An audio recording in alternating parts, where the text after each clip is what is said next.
I was born in a refugee camp in Ghana in 2002. My mom left home country Liberia to escape circumcision and went to Ghana. She met my dad there and gave birth to me. And then he left us and go back to Liberia. My mom and I held out in refugee camp for 10 years, where I couldn't even get a glass of cold water. I could have been an idol for all the children in the refugee camp if I had an ice pop. After a few years, I got an eye inflammation and my mom blamed herself for it. One day, one of the volunteers in refugee camp told her that my eye inflammation can be cured in Korea. As soon as she heard it, she decided to leave there and go to Korea. Arrived at Korea with mom in 2012. I was so thrilled at taking plane, which was the first time in my life. My mom and I were hanging around airport, as we didn't know where to go. A kind Korean man with a smile told us, Dongducheon where a bunch of foreigners live, and we might get help there. I believed all Koreans are generous and nice enough to help strangers by then. Started school life in September 2012 as a 4th grader student.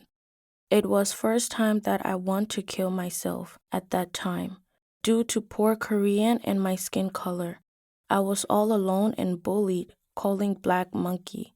Every time classmates called me Black Monkey, I clung to mom, desperate and crying, and said I want to go back home, Ghana. After 9 months, my Korean became perfect like a native speaker and thankfully had a few friends, but lots of people still avoid me.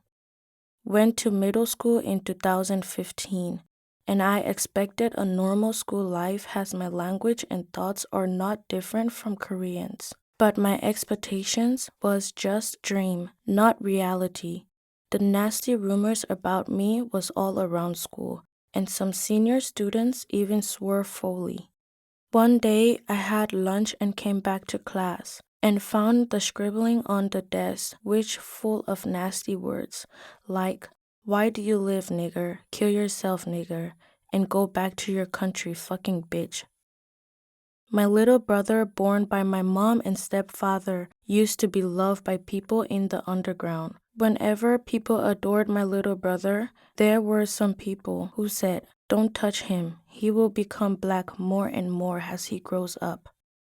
Every time the Koreans spit out curses at my brother, I wanted to hide and even killed myself. However, I endured all the crises due to my mom who gives me comfort and make me lean on her. As time goes by, I've changed my mind.